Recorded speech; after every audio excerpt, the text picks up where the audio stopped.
Terima kasih. Assalamualaikum warahmatullahi wabarakatuh. Bapak Ibu sekalian, Waalaikumsalam. selamat sore di Indonesia ya. Selamat sore. Selamat menjelang petang nih kalau di tempatnya Mbak Lia nih. Seperti biasa, ini adalah forum diskusi terbatas untuk kesekian kalinya yang diadakan oleh Nusantara Institute. Kami menyebutnya sebagai Nusantara Institute Zoominar Series. Ya, jadi topiknya bisa macam-macam, beragam sesuai dengan platform dari Nusantara Institute. Jadi kami pernah menghadirkan Pak John Ditali untuk membahas tentang Kristen Nusantara. Nanti mungkin akan ada diskusi tentang Buddha Nusantara. Saya lagi merancang diskusi ini tentang perbedaan Hindu Indonesia dan Hindu India. Misalnya apa persamaan perbedaannya? Apakah kehinduan Indonesia itu Bali dan sebagainya itu sama atau beda dengan Hinduisme yang dipraktekkan di India? Macam-macam topiknya. Jadi baik berkaitan dengan agama maupun berkaitan dengan kebudayaan. Jadi spektrumnya meskipun membahas dari aspek kebudayaan, aspek keagamaan dan sebagainya, sebetulnya muaranya adalah sama. Bagaimana menciptakan keramahan kebudayaan dan keagamaan di Indonesia, kira-kira begitu. Jadi macam-macam topiknya, dari kebatinan sampai agama-agama formal, organized religions, maupun agama-agama lokal, dan macam-macam, banyak sekali. Nah, sekarang ini topiknya saya mengundang Mbak Lian ini. Mbak Lian ini bukan orang sembarangan nih, Mbak Lian ini. Salah satu aktivis perempuan penting dalam konteks proses perdamaian di Poso khususnya ya. Mungkin tidak banyak teman-teman lain yang tahu publik Indonesia, tetapi saya mengamati gerak-gerik Mbak Lian ini. Karena saya sebagai salah satu orang yang menekuni di bidang peace studies, konflik studies, karena master saya dulu di Virginia juga di bidang peace studies, konflik studies. Doktor saya di Boston juga di bidang konflik peace studies. Jadi mengamati, dan saya banyak menulis tentang konflik peace studies, banyak mengamati tentang sosok-sosok yang banyak melakukan perjuangan di tingkat lokal. Ya. Nah ini salah satunya ya Mbak Lian ini. Mbak Lian Bugali ini salah satunya yang menarik untuk kita dengarkan nanti di acara seminar ini. Nah, sebenarnya disertasi saya dulu tentang konflik kekerasan dan perdamaian di Ambon ya, di Maluku, di Ambon. Dan kalau dari aspek pengamat-pengamat di luar negeri, Ambon lebih populer, Maluku lebih populer, dalam pengertian banyak sekali karya akademik yang menulis tentang Ambon, Maluku, sebagian tentang Maluku Utara, seperti Tobelo, Halmahera, dan sebagainya, Ternate, dan sebagainya, yang juga dulu pernah terjadi kekerasan. Nah, Poso ini tidak setenar Ambon dan Maluku dalam kajian akademik di Barat, meskipun ada beberapa yang menseriusi tentang ini. Ya, kayak Lorraine Aragon itu misalnya banyak yang menulis tentang konflik-konflik di Poso, tapi tidak banyak, kalah populer dengan di bidang akademik, kalah populer dengan Ambon atau Maluku secara umum. Nah, yang menarik kalau saya ngomong soal perdamaian ini, soal sosok perempuan ini khusus sosok perempuan, yang menarik itu adalah dimanapun saya amati itu, dimanapun terjadi kekerasan itu dalam pengertian yang luas ya. Apakah kekerasan komunal, kekerasan kolektif, atau kekerasan struktural, dalam bentuk apapun, kerusuhan atau perang atau apapun, di berbagai negara yang saya amati selalu ada tokoh-tokoh lokal termasuk perempuan itu yang bergerak untuk mencoba melakukan proses perdamaian. Ini sangat menarik perhatian saya. Jadi perempuan ini selalu ada di setiap konflik kekerasan itu, ya, selalu ada sebagai agen perdamaian, sebagai tokoh orang-orang yang bergerak di bidang di perdamaian. Nah, saya ingat dulu waktu di Virginia itu saya berteman dengan salah satu tokoh perempuan pejuang perdamaian di Liberia, namanya Lema Gube. Jadi dia tokoh perempuan pejuang perdamaian. Teman kelas saya dulu di Virginia. Nah, menarik, Lema Gube ini dia sebagai tokoh perempuan Kristen dan juga berjuang bersama-sama dengan tokoh perempuan Muslim. Namanya itu Asatu Bah Kenneth. Itu Kenneth namanya. Ini kayak anaknya Teh Lisa, ini namanya Kenneth itu belakangnya. Jadi dua perempuan tokoh Kristen dan Muslim ini bekerja sama membentuk sebuah organisasi namanya Women of Liberia Mass Action for Peace. Jadi ini nama organisasinya. Dan kemudian yang menarik adalah dari kolaborasi dari dua tokoh ini kemudian berhasil menghentikan perang sipil di Liberia. Jadi gerakan mobilisasi perdamaian yang dilakukan oleh dua tokoh perempuan Kristen Muslim itu kemudian berhasil memaksa Presiden Charles Johnson pada waktu itu untuk menghentikan gerakan perang sipil di Liberia. Nah, akibat proses perjuangan perdamaian yang panjang itu, Lema mendapat hadiah Nobel perdamaian pada tahun 2011 karena perjuangannya yang luar biasa itu. Itu sangat inspiratif. Saya menulis khusus tentang Lema itu, menulis khusus, dan karena bukan hanya sebagai pemenang Nobel tapi juga sebagai teman kelas, ya. Jadi yang sangat luar biasa, inspiratif sekali dalam melakukan perjuangannya menghentikan perang sipil di Liberia. Dan menarik, dia itu sama temannya yang Muslim tadi, yang Muslimah, sama-sama perempuan, pergi ke gereja sama-sama, pergi ke masjid sama-sama, ke pasar sama-sama, menyuarakan tentang pentingnya perdamaian dan menyuarakan tentang pentingnya menggerakkan suara-suara perempuan untuk menghentikan kekerasan dan perang. Nah, dari Lema itu, sahabat saya itu, kemudian saya tertarik mempelajari banyak, ternyata Lema tidak sendirian. Saya melihat di berbagai macam negara yang terlibat konflik, Sri Lanka, El Salvador, sampai di Afghanistan, sampai di Irak, Yaman.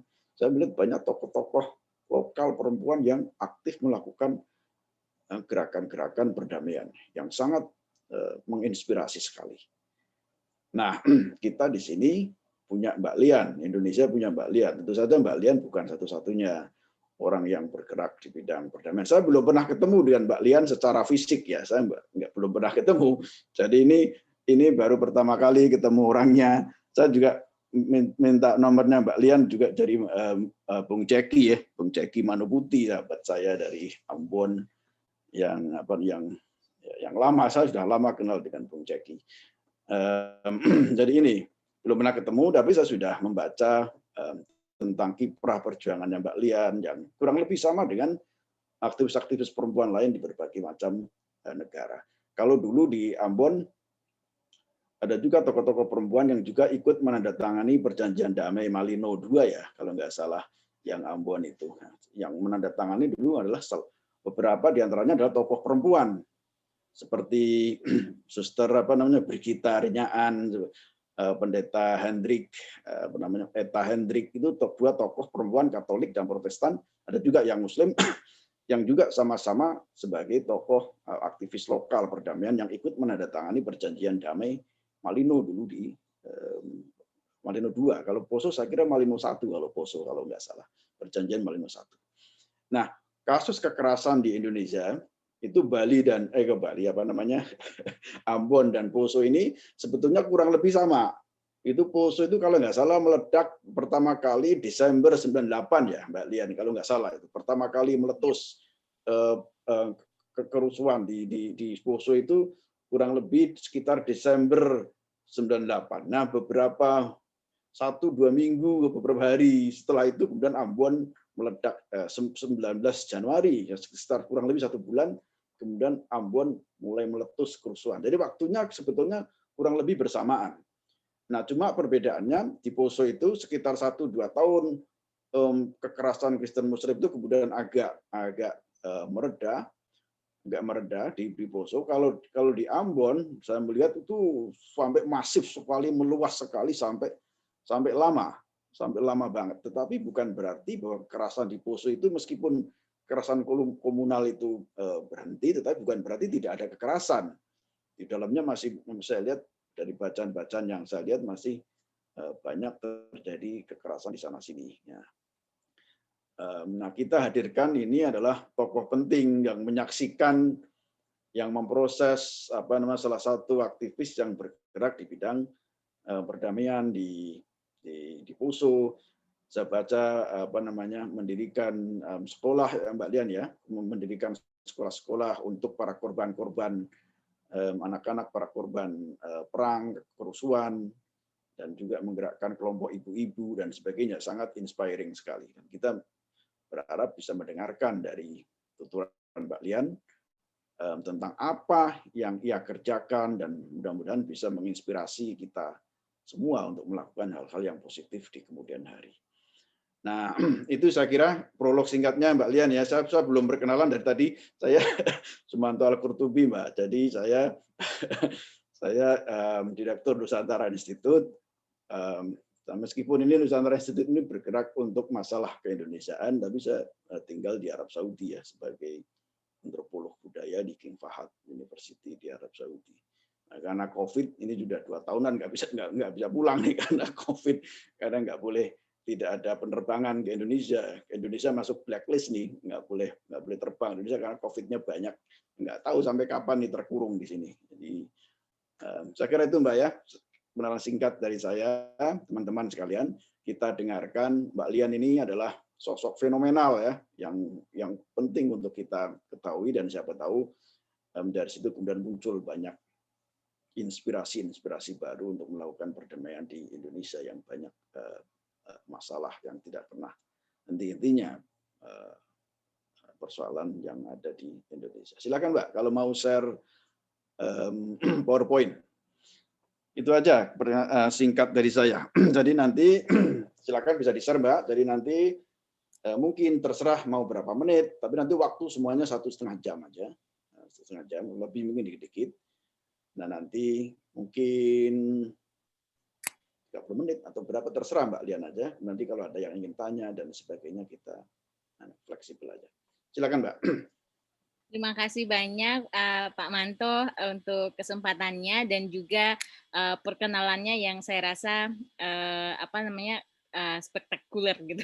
Saya jadi ingin tahu lebih banyak tentang Nusantara Institute, dan saya rasa apa yang akan saya lakukan ke depan ini lebih banyak untuk bercerita dan mengajak kita mendiskusikan bersama-sama hal-hal apa yang bisa kita lakukan ke depan. Saya tidak semegah yang diceritakan oleh Pak Manto, tetapi paling tidak kami melakukan bersama-sama kira-kira di Poso sendiri. Karena itu cerita saya akan dimulai dari 4 kisah perempuan akar rumput yang selama ini bekerja bersama-sama dengan kami di Poso. Kisah pertama saya itu adalah kisah tentang Ibu Martince. Ibu Martince ini adalah seorang perempuan Kristen. Dia ada di satu desa dekat dengan ibu kota Poso yang menjadi awalnya konflik Poso tahun 98. Ibu Martince, keluarga Ibu Martince mengalami banyak kepedihan selama masa konflik. Saudaranya disiksa dalam konflik, kemudian 3 saudara lain tuh dimutilasi. Kalau misalnya ibu bapak semuanya mengenal kisah tentang 3 anak SMA dengan itu adalah saudara ibu Jess. Pengalaman-pengalaman di masa konflik itu yang kemudian membuat Ibu Martinche merasa sangat trauma dan juga menyimpan kemarahan terhadap komunitas Muslim, sehingga kalau misalnya lihat orang yang jilbaban sama ya, kalau lihat orang yang berjilbab gitu dia sangat trauma dan sangat takut kira-kira, melihat bahkan cenderung marah dan ingin memukul, itu kira-kira yang ingin dia ekspresikan. Ini kisah Ibu Martinche yang pertama kali saya jumpai ketika memulai kegiatan-kegiatan bersama dengan ibu-ibu. Kisah kedua saya itu adalah kisah Ibu Hadra. Ibu Hadra seorang Muslim yang tinggal di satu desa yang seringkali dilabeli sebagai salah satu pusat Muslim jihad lokal waktu itu di saat konflik Poso. Ibu Hadra juga mengalami banyak kepedihan selama masa konflik karena keluarganya itu banyak yang menjadi korban. Karena Ibu Hadra itu selalu ke Sulawesi Selatan itu dan melewati Tentena. Tentena ini adalah wilayah kota di mana 90% itu adalah Kristen. Ada rasa kemarahan yang luar biasa sehingga selalu memalingkan wajah atau sangat benci gitu ya untuk melihat komunitas-komunitas Kristen yang ada, dan kemarahan itu dipupuknya karena juga mendengar banyak informasi tentang kekejaman yang dilakukan juga oleh komunitas Kristen dalam konflik Poso. Kisah berikut saya ini adalah berkaitan dengan Ibu Miliana dan Ibu Sumiati yang saya rasa juga akan merangkum bagaimana kisah Ibu Martinche dan kisah Ibu Hadra itu terjadi pada banyak perempuan yang ada di Kabupaten Poso. Dalam konteks di Poso sebenarnya saat konflik Poso pertama kali terjadi tahun 98, sulit untuk kemudian menentukan dengan garis yang sangat tegas mana korban, mana pelaku. Karena orang kemudian memang terjebak gitu ya untuk bertahan hidup, untuk kemudian bisa melanjutkan kehidupan sehingga mempertahankan diri menjadi sangat penting. Nah, ini tergambar paling tidak apa yang dialami oleh Ibu Hadra dan Ibu Martinche itu tergambar juga ketika pertama kali para perempuan ini berkumpul bersama-sama di sekolah perempuan. Di sekolah perempuan Mosintowo yang kami dirikan bersama-sama itu memang terdiri dari para penyintas konflik Poso, Muslim, Kristen, dan Hindu. Salah satu kisah itu yang pertemuan yang terjadi antara Ibu Miliana dan Ibu Sumiati.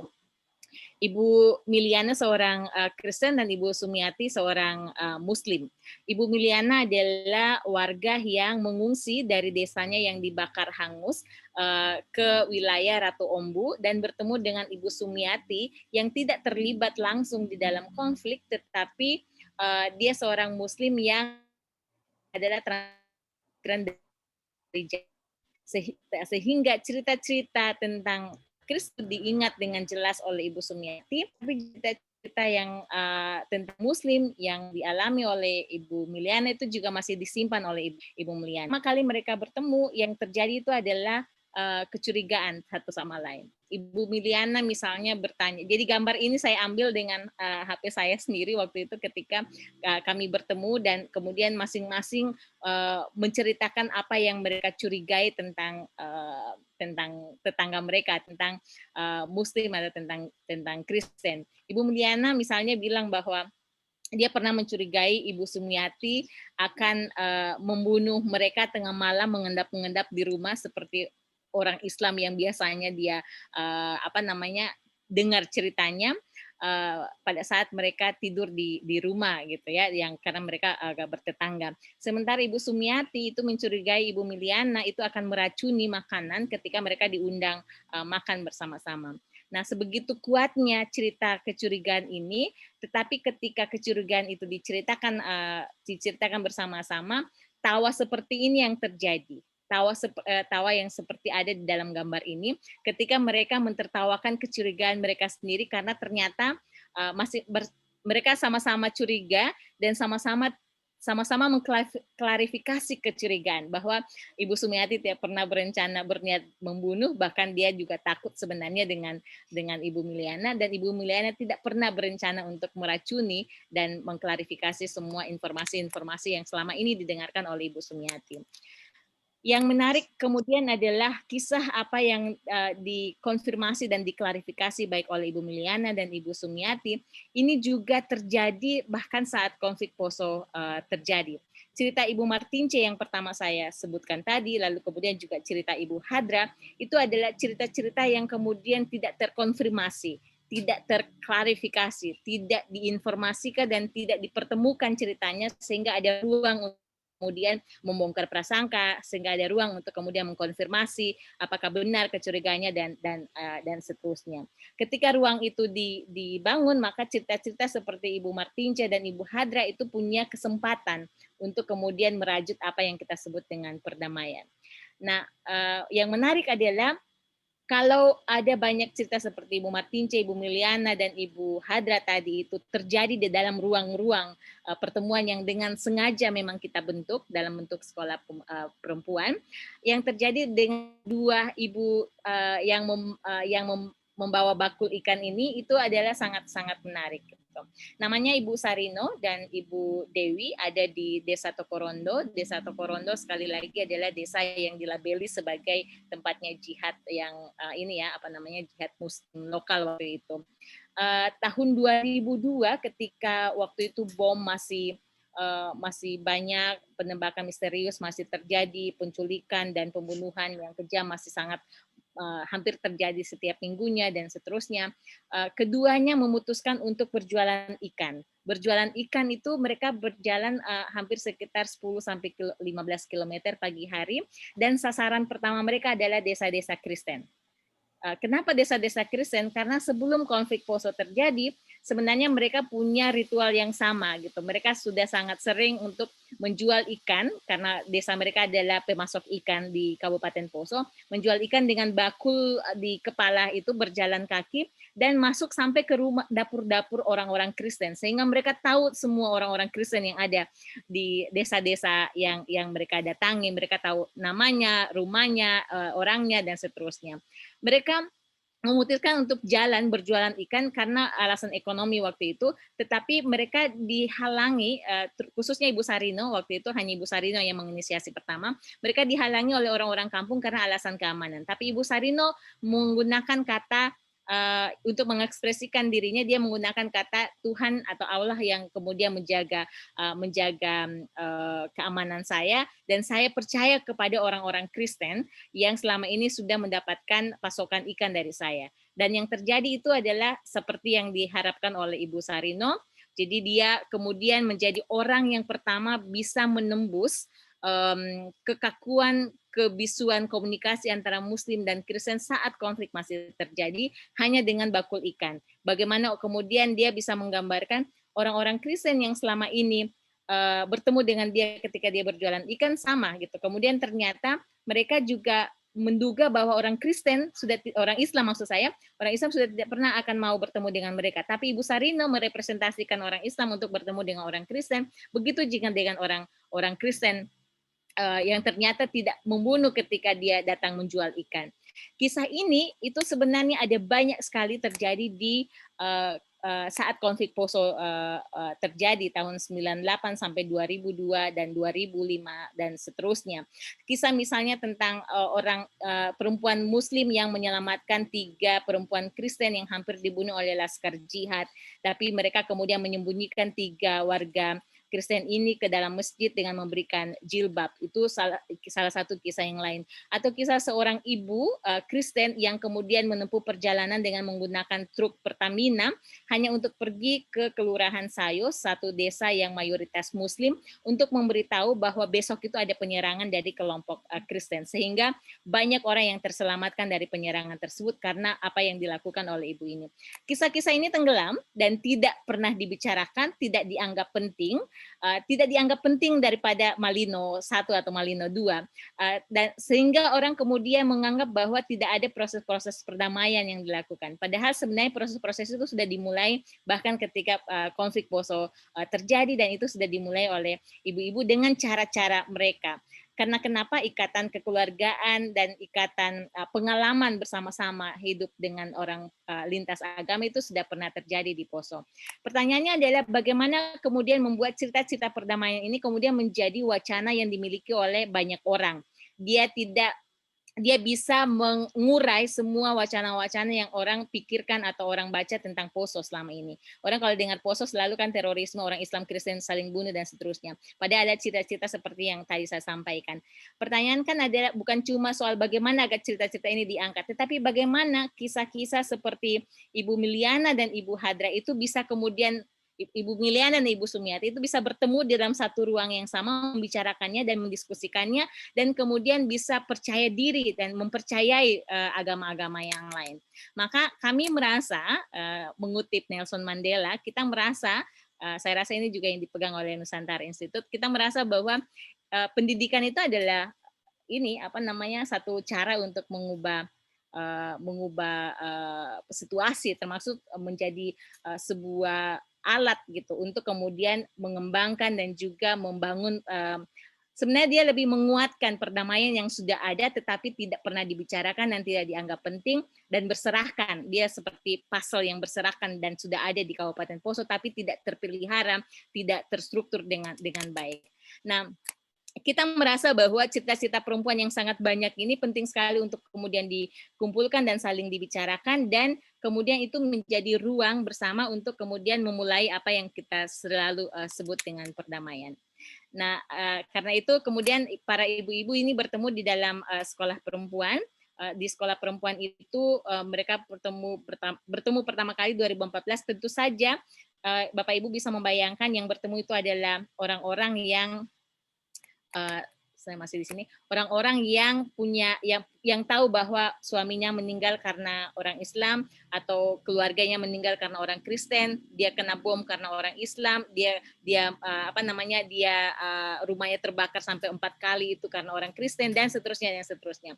Sehingga pertama kali bertemu tentu saja kemarahan yang terjadi. Lalu orang tidak mau salaman sama sekali, saling duduk berjauh-jauhan, tidak melirik dan sama sekali. Tetapi yang menarik adalah mereka tetap mau ketemu, meskipun dalam kondisi marah kayak gitu. Tetap mau ketemu untuk satu ruang, meskipun tujuannya misalnya salah satu korban korban bom, yang suaminya korban bom dan dia juga mendapatkan bagian dari serpihan bom yang ada di lehernya. Itu dia menceritakan dia datang ikut ini hanya untuk penasaran lihat orang Islam itu seperti apa, karena dia ingin mengungkapkan kemarahannya. Sementara yang seorang ibu juga sama, seorang ibu Kristen yang dia lolos dari bom pasar di Poso, tapi ketika dia mengungsi ke Tentena ada bom pasar di Tentena dan suaminya meninggal karena itu. Jadi pengungsi yang kemudian juga kena bom. Sama, dia juga ingin ikut sekolah itu hanya untuk kemudian melihat langsung dan mengekspresikan kemarahannya kepada orang Muslim. Tapi mereka mau bertemu gitu dengan semua perasaan dan ekspresi yang mereka miliki satu sama lain. Dan proses itu yang kemudian diurai bersama-sama, diceritakan bersama-sama untuk kemudian sampai pada kalimat yang biasanya ya bagi saya itu seperti denting awal perdamaian itu, ketika masing-masing ibu-ibu itu kemudian mengucapkan kata oh begitu ya gitu ya.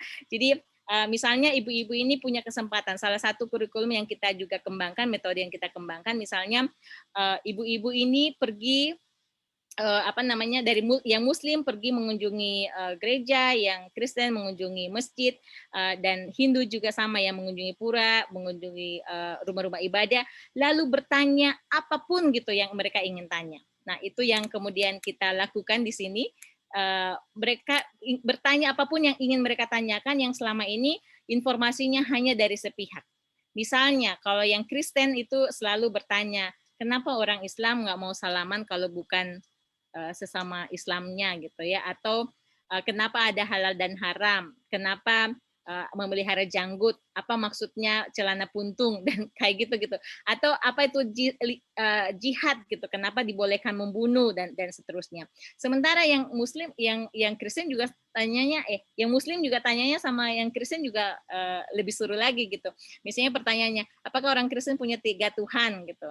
Apakah kemudian orang Kristen Yesus itu dilahirkan dan dia dianggap dari anak utusan Allah langsung dan seterusnya. Kenapa pastor tidak menikah dan seterusnya. Semua pertanyaan-pertanyaan yang selama ini itu mereka ingin tanyakan, tetapi konfirmasinya dan klarifikasinya selalu tidak dari sumber yang tepat. Nah, karena itu ruang-ruang bertemu ini diurai untuk saling bertanya dan saling mengklarifikasi dan kemudian hidup bersama.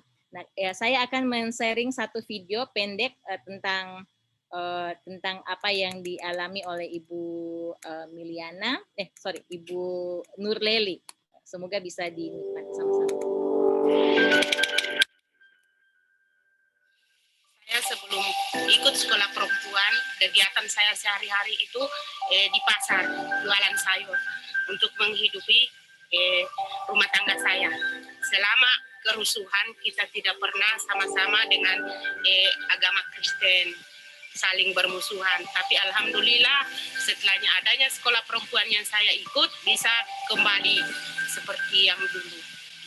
Karena perdamaian itu sangat besar manfaatnya. Pendidikan sangat pentinglah bagi perempuan. Karena perempuan itu kalau di masa yang lalu itu hanya di dapur, di kasur, dan di sumur.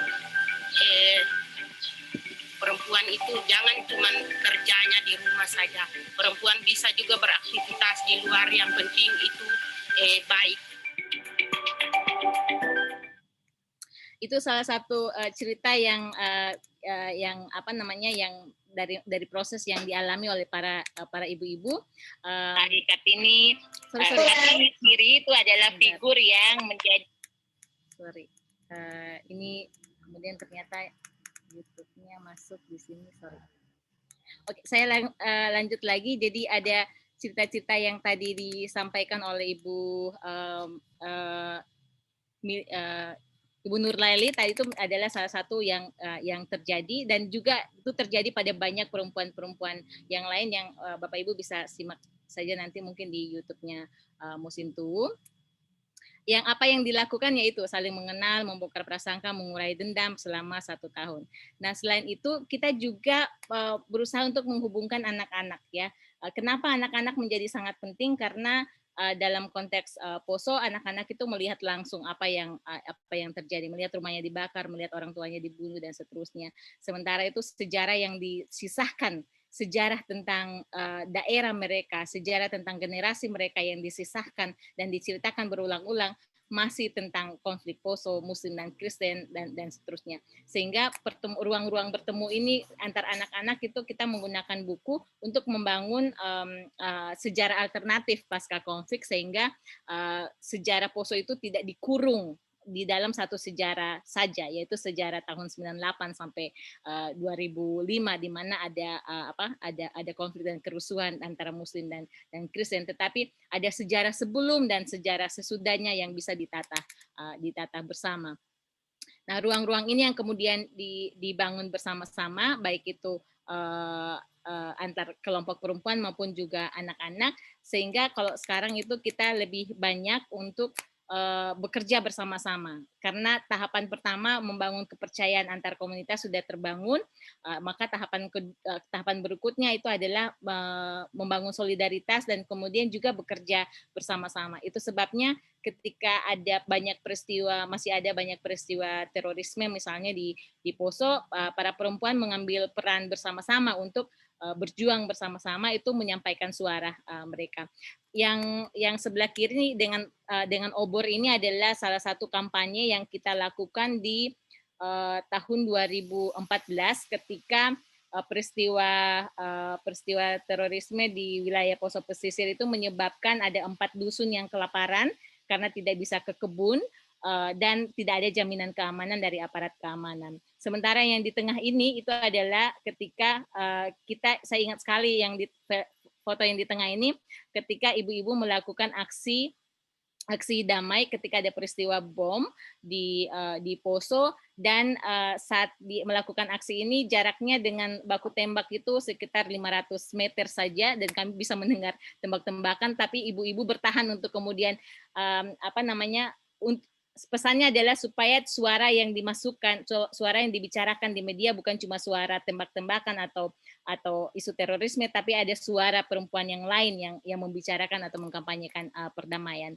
Lalu yang baris yang paling pinggir itu adalah sekarang para perempuan sudah pada tahap bagaimana mereka bekerja bersama-sama di desa untuk membangun inisiatif bersama-sama, membayangkan pembangunan perdamaian yang dilakukan di desa.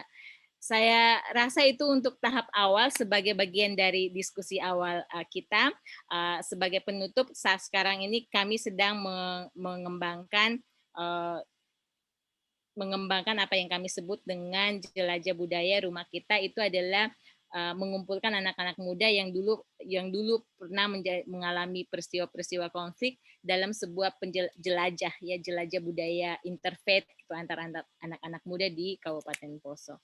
Saya rasa itu untuk awal diskusi, Pak Manto. Terima kasih banyak untuk kesempatannya. Semoga bisa jadi awal untuk diskusi kita ke depan. Oke, terima kasih sekali Mbak. Presentasi yang sangat menginspirasi sekali ya. Harusnya orang-orang Indonesia itu semakin banyak mendiskusikan persoalan-persoalan begini, jangan ngurusin Israel Palestina Suara Pak dulu Manto yang nggak kedengaran rame-rame. apa saya saja yang? Halo? Nggak kedengaran ya? Halo? Tes. Kedengeran, Prof. Manto? Kedengaran Mbak? Mbak Lian, kedengaran? Ya, sekarang kedengaran Pak. Oke, jadi masalah harus kasus-kasus lokal seperti Poso, seperti Ambon, Tupelo dan sebagainya itu harusnya yang jadi banyak prioritas ya, bukan mendiskusikan, meramaikan persoalan-persoalan di luar negeri yang tidak ada hubungannya sama sekali dengan persoalan keindonesiaan. Nah, cerita dari Mbak Lian ini saya jadi tertarik. Nanti kemudian saya jadi tertarik untuk kemudian akan menulis secara khusus ini Mbak Lian nih. Jadi akan menulis secara khusus, mudah-mudahan nanti kita lanjutkan dengan interview dan sebagainya. Mau saya tulis secara khusus tentang, bukan hanya tentang Mbak Lian, tetapi juga tentang apa yang Mbak Lian lakukan dan teman-teman lakukan lain di Poso, ya, di Poso, khususnya yang berkaitan dengan sekolah perdamaian Mosintowo ya namanya, sekolah perdamaian Mosintowo namanya ya. Jadi kami punya beberapa sekolah Pak Manto. Jadi ada sekolah perempuan Mosintowo itu untuk yang kelompok perempuan, ada sekolah keberagaman itu antar tokoh agama, lalu ada sekolah rumah kita itu untuk anak muda lintas agama. Jadi untuk yang anak muda, perempuan dan tokoh agama. Jadi beda-beda sekolahnya ini. Perempuan, sekolah perempuan untuk perempuan, kemudian yang untuk anak-anak, dan kemudian untuk tokoh-tokoh agama dari Muslim, Kristen, dan Hindu gitu ya. Kalau yang umum namanya sekolah Bahar Desa, Pak. Oke. Jadi itu saya belum pernah mengunjungi. Jadi nanti mungkin lain kali, mungkin kapan-kapan kalau sudah nggak COVID mungkin bisa juga nih saya bisa langsung neliti ke situ nih. Jadi lebih jelas, lebih detail lagi sebagaimana saya belusuan di Maluku ya. Saya ingin tahu sebelum mungkin teman-teman kalau ada pertanyaan dan sebagainya bisa langsung saja karena ini forum terbatas.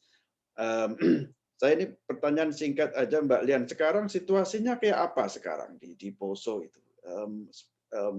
Situasi hubungan dari teman-teman kelompok-kelompok agama seperti apa sekarang? Bagaimana misalnya kondisi-kondisi secara umum teman-teman Kristen, Muslim, dan Hindu, apakah mereka sudah welcome, sudah apa, atau mereka masih menyimpan dendam apa dan sebagainya? Apakah mereka saling menghormati bagaimana di khotbah-khotbah di gereja misalnya, atau di khotbah-khotbah di masjid, seperti apa situasinya? Saya akan coba bandingkan dengan di Ambon. Kalau di Ambon tuh ada gerakan institusi gereja, misalnya di Ambon kan dari gereja Protestan Maluku, dari GBM misalnya, itu langsung dari sinode menginstruksikan untuk gereja-gereja untuk menyuarakan perdamaian. Jadi itu semua disebar sampai ke klasis-klasis, sampai ke bawah semua pokoknya tema-tema tentang khotbah dan sebagainya itu harus bernuansa perdamaian, kemudian merajut kembali hubungan harmonis dengan saudara Muslim dan sebagainya. Saya tidak tahu di tempat yang di Poso itu seperti apa kondisinya, apakah sama atau tidak. Nah, tantangannya itu seperti apa? Apakah dari pihak Muslim atau pihak Kristen dan sebagainya. Kalau saya melihat di Ambon, cerita singkat saja, kalau di Ambon tantangannya lebih besar banyak di kalangan teman-teman Muslim kalau saya melihat. Karena di Ambon tidak ada institusi sentral yang bisa mengendalikan beragam faksi-faksi di kalangan masyarakat Muslim yang banyak sekali ya. Jadi susah, tidak ada pengontrol, pengendali,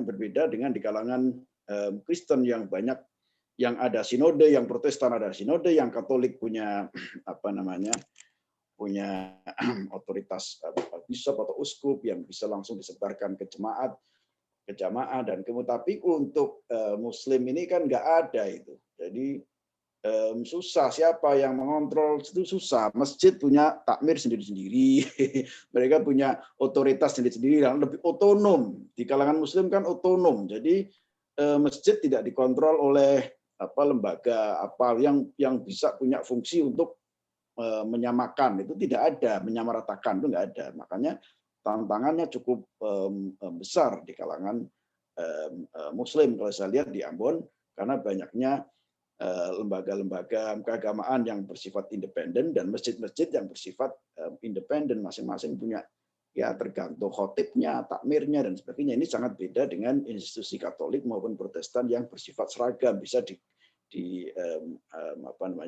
diarahkan dari atas ke bawah. Nah, seperti apa di Poso situasinya, Mbak Lian kira-kira sekarang ini?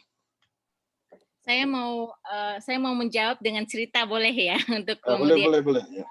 Dengan nyanyi juga enggak apa-apa, sambil nyanyi juga enggak apa-apa. Kita langsung tutup aja kalau nyanyi. Monggo, Mbak, silakan. Ya. Jadi terutama karena pertanyaan berkaitan dengan hubungan antar masyarakat. Jadi ada peristiwa sekarang ini penolakan masyarakat terhadap PLTA ya, terhadap perusahaan. Kebetulan gitu yang masyarakat di wilayah di mana perusahaan itu ada di Tentena itu adalah mayoritas Kristen. Bahkan semua petani yang menggugat perusahaannya adalah Kristen. Lalu perusahaan ini itu PLTA yang miliknya Yusuf Kalla, keluarganya Yusuf Kalla, itu sebagian besar adalah Muslim. Suatu hari di Jumat itu masyarakat karena menggugat keramba ikannya yang diklaim oleh perusahaan sebagai miliknya, itu memblokade jalan di hari Jumat. Lalu dikeluarkanlah rumor, dibilanglah cerita bahwa ada orang Kristen itu sedang memblokade jalan orang yang mau sholat Jumat. Itu sudah mulai tersebar. Padahal itu tidak terjadi ya. Sebenarnya itu blokade untuk menggugat perusahaan. Yang kemudian dilakukan oleh kelompok-kelompok Muslim, terutama ibu-ibu, itu adalah justru mengklarifikasi. Tidak, jadi bukan orang Kristen yang mengklarifikasi bahwa kami tidak memblokade untuk sholat Jumat, tapi orang Kristen, orang Islam sendiri yang memblokade bahwa ini tidak diblokade dalam untuk sholat Jumat. Bahkan pengacaranya itu adalah pengacara Muslim. Yang kemudian pengacara warga petani Kristen ini adalah Muslim. Sampai sekarang itu petani-petani yang melakukan gugatan ke perusahaan itu didampingi oleh pengacara Muslim dan semua petaninya Kristen. Itu kira-kira. Pernah juga ada cerita bahwa kenapa tidak mencari pengacara Kristen bagi orang pengacara Kristen untuk orang Kristen. Bagi orang Kristen mereka lebih percaya pengacara Muslim. Itu kira-kira. Jadi segitu kuatnya sekarang kepercayaan ya, itu yang pertama. Kemudian cerita yang kedua, kalau ini barusan yang cerita yang pertama tadi yang saya soal blokade itu baru tahun ini, baru terjadi tahun ini, itu artinya baru. Tapi tahun 2016 itu pernah ada rumor untuk yang mengatakan bahwa satu kelurahan di Poso Kota itu akan diserbu oleh satu kelurahan yang mayoritas Kristen akan diserbu oleh kelurahan yang mayoritas Muslim. warga yang di Kristen ini udah bersiap-siap dengan senjata gitu, karena untuk membentengi diri dan segala macam. Yang dilakukan oleh ibu-ibu sekolah perempuan itu adalah menghubungi ibu-ibu sekolah perempuan yang Muslim di desa yang katanya akan menyerang untuk mengklarifikasi, dan kemudian diklarifikasi, oh tidak ada penyerangan, tapi ibu orang-orang Kristen nggak percaya, akhirnya yang Muslim, yang perempuan Muslim datang memberanikan diri sendirinya datang. Ini bayangkan satu desa itu udah bersiap dengan senjata, yang datang satu orang Muslim jilbaban gitu hanya untuk bilang kami nggak menyerang, kami nggak ada rencana, nggak itu rumor dan seterusnya, sehingga itu kemudian bisa terjadi. Nah, kalau saya sebenarnya ingin mengatakan juga bahwa yang kuat di Poso itu adalah kekeluargaannya dan ikatan kebudayaannya juga udah mulai kuat. Kita punya tradisi di sini, sebenarnya orang Poso itu kan sebenarnya kawin mawin Muslim Kristen itu kan udah biasa ya. Keluarga saya misalnya banyak sekali yang Muslim, dan kami kalau misalnya zaman sebelum konflik Poso itu kan karena saya tinggal di kota Poso waktu itu, kalau takbiran tuh yang paling heboh orang-orang Kristen pokoknya gitu.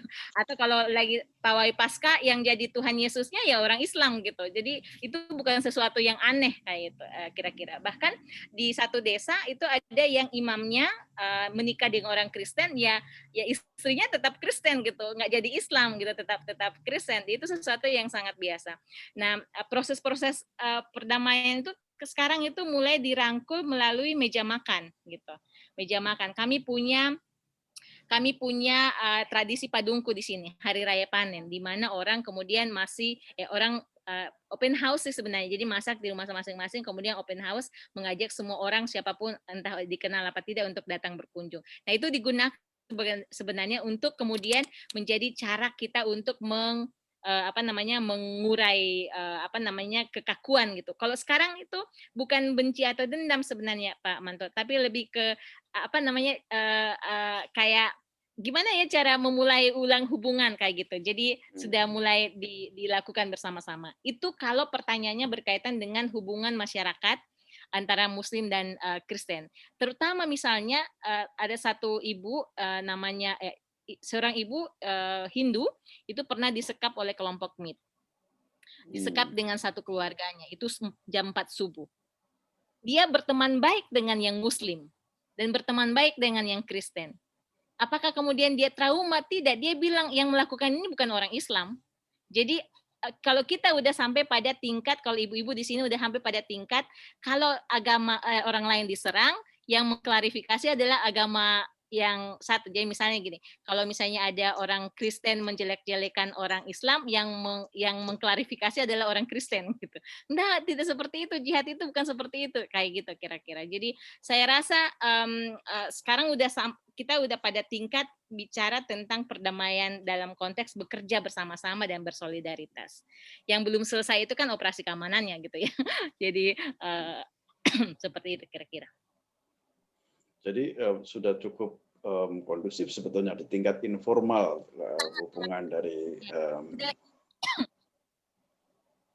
sudah saling mengunjungi, dan tidak ada lagi kayak misalnya desa-desa yang ditakuti karena orang Islam atau desa-desa yang ditakuti karena orang Kristen. Bahkan saya ingat sekali masjid di Tentena itu Tentena ini 99% Kristen ya, 90% Kristen lah gitu. Itu mulai azan itu sampai sekarang itu dengan suara dengan mic yang besar itu sejak tahun 2015. Ya sebenarnya udah sesuatu yang sangat biasa gitu untuk saling mengunjungi. Tempat-tempat wisata di sini juga banyak dikunjungi oleh karena tempat wisatanya di pantai di danau, itu banyak juga dikunjungi oleh teman-teman Kristen. Kalaupun ada yang belum kembali ke tempatnya, misalnya daerah Poso Kota itu kan pusat konflik Poso pertama, dan masih ada rumah-rumah yang ditinggal sampai sekarang gitu. Itu karena orang-orang yang mengungsi udah punya rumah sendiri di tempat pengungsian dan udah mapan gitu ya kehidupannya di sini, sehingga mau balik lagi, mau bangun dari awal itu rasanya kok secara ekonomis nggak masuk akal gitu kira-kira. Kalau di situ tidak ada segregasi Kristen Muslim nggak di Ambon, Mbak? Kampung-kampung Kristen, kampung-kampung Muslim sendiri nggak ada ya? Tidak ada, dan itu perbedaannya, dan itu salah satu yang membuat kami agak sedikit bukan agak sedikit, tapi mengkritik cara media memberitakan Poso. Karena cara media memberitakan Poso itu menyamakan desa-desa di Ambon, seperti desa Kristen dan desa Muslim. Sementara ada satu desa namanya Desa Tangkura, itu satu rumah Muslim Kristen dan dempet-dempetan, bahkan misalnya yang sini rumahnya orang Kristen, sini rumahnya orang Muslim dan seterusnya. Bahkan kemudian kalau di Desa Tangkura itu dari ujung kampung sampai ujung kampung itu semua berkeluarga gitu. Tidak ada yang tidak berkeluarga dan saling tahu satu sama lain. Itu Muslim Kristen. Itu ada banyak sekali cita-cita seperti itu. Saya rasa sekarang itu kita itu lebih banyak membangkitkan kembali cerita-cerita tentang bagaimana kita saling menolong saat konflik Poso. Bagaimana misalnya orang Kristen menyiapkan tikar, menyiapkan alat-alat untuk membawa komunitas Muslim yang lebih minoritas di desa Malitu misalnya untuk diamankan, atau orang-orang Islam yang yang kemudian mengatakan saat sweeping, kan dulu ada sweeping gitu ya, kalau KTP-nya ini dihabiskan lah kayak gitu. Ada juga cerita orang-orang Muslim yang kemudian mementengi orang-orang Kristen, mengatakan ini saudara saya, kalau mereka dibunuh saya juga dibunuh kayak gitu. Jadi penting kalau sekarang itu kita lebih banyak membangun cerita seperti itu. Apalagi kenyataannya kalau kelompok majelis kelompok Mujahidin Indonesia Timur sekarang itu kan nggak ada orang Poso. Itu orang dari Maluku Utara, kalau orang dari Maluku Utara, kalau Qatar dari Bima gitu. Dan ada perubahan pola gitu ya yang terjadi di sini. Kita udah saya rasa yang sekarang kami pikirkan itu adalah bagaimana mengelola kehidupan bersama dan menatap desa sih sebenarnya pasca konflik. Oke Mbak, terima kasih sekali ya beberapa penjelasannya yang sangat luar biasa. Jadi sebelum ini ada beberapa pertanyaan, jadi nanti daripada chat langsung bertanya aja. Saya kira ini kalau ada ya hal-hal yang mau ditanyakan sebelum nanti saya sambung ke kalau saya nanti misalnya ada lagi yang ingin saya tanyakan. Telisa, ini ada berapa teh yang tanya teh? Ini Pak Budi Santoso kalau mau tanya bisa langsung aja Pak. Ada 3 pertanyaan Mas Prof. Ya. Terima kasih nanti. Silakan Pak Budi. Oke. Langsung disampaikan saja ya. Terima kasih atas waktu yang diberikan kepada saya.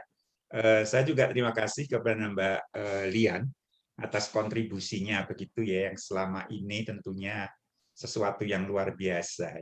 Saya melihat bahwa konflik-konflik itu sebenarnya dipicu oleh ketidakmampuan atau ketidakfahaman dari satu kelompok terhadap kelompok yang lain, dan sehingga ini mudah disulut.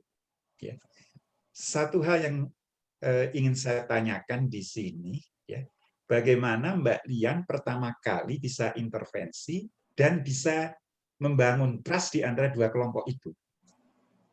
Ya, ini suatu model sosial yang sangat luar biasa dan tentunya ya tidak bisa semua orang melakukannya.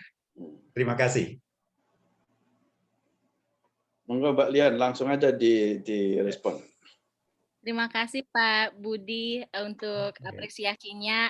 Ini adalah kerja bukan hanya saya sendiri, tapi banyak kawan-kawan di sini. Semoga bisa lebih banyak menyebarkan kabar-kabar baik dari Poso seperti yang tadi Pak Budi sampaikan.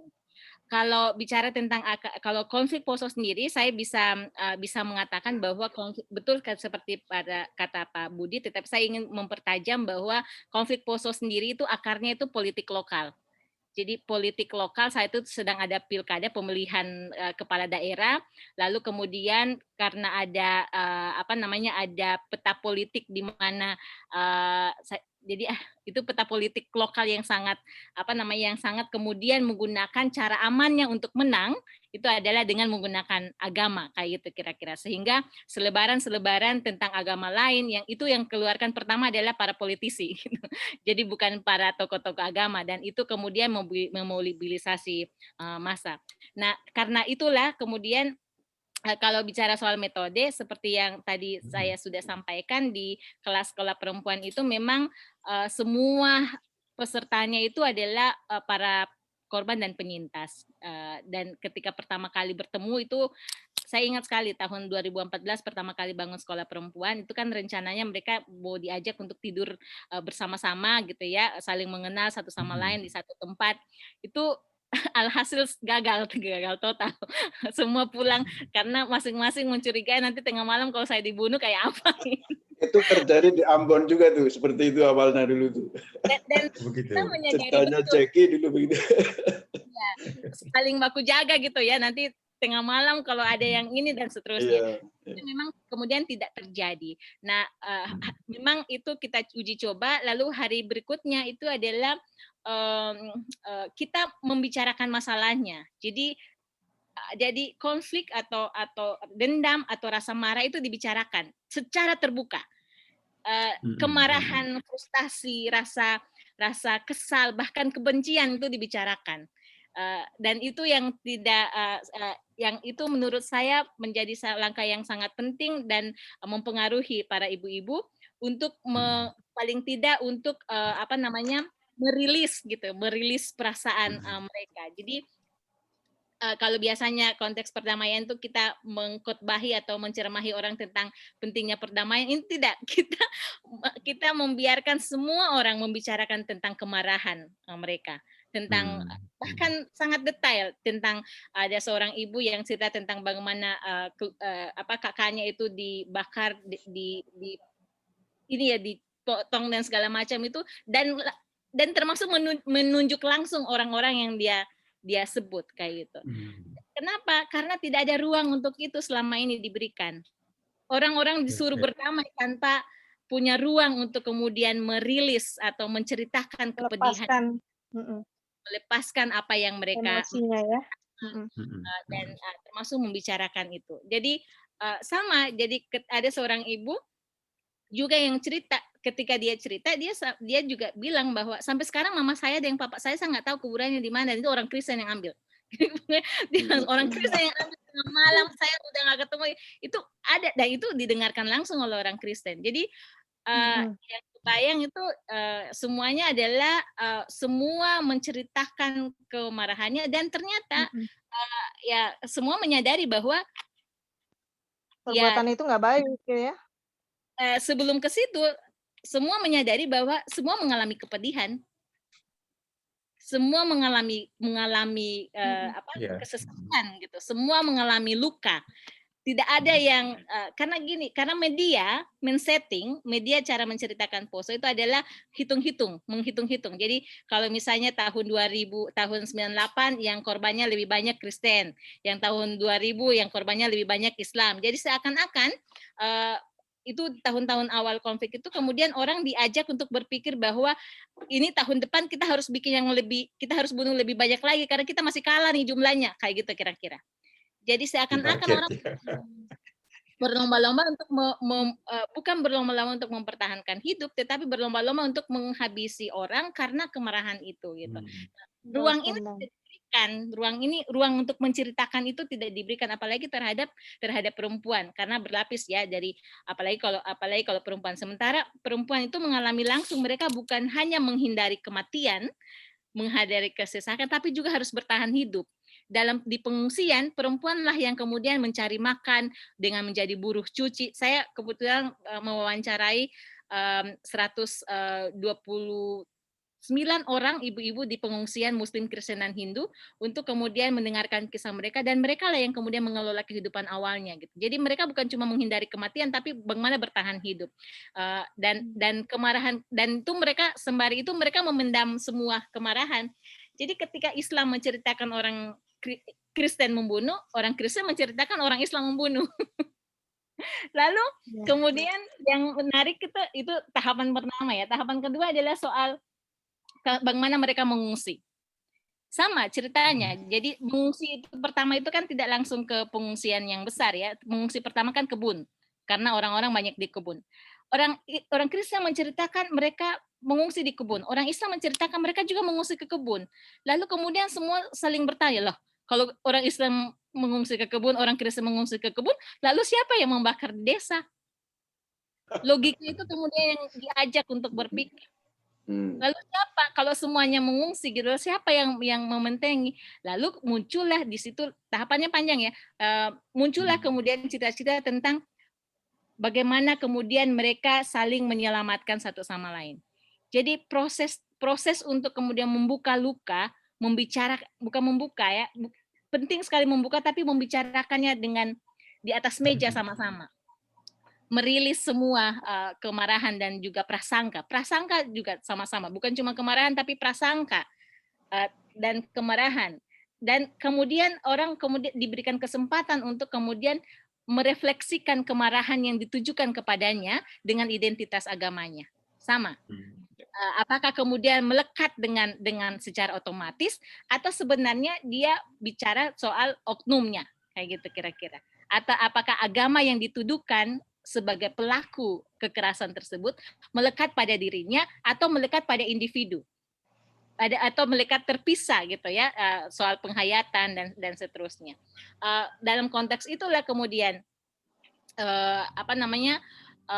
proses-proses untuk membicarakan tentang metafora yang kemudian disebut menang jadi arang, kalah jadi abu. Ya sama-sama nggak, sama-sama sisa gitu, sama-sama habis kayak gitu. Karena yang diciptakan semua kepedihan.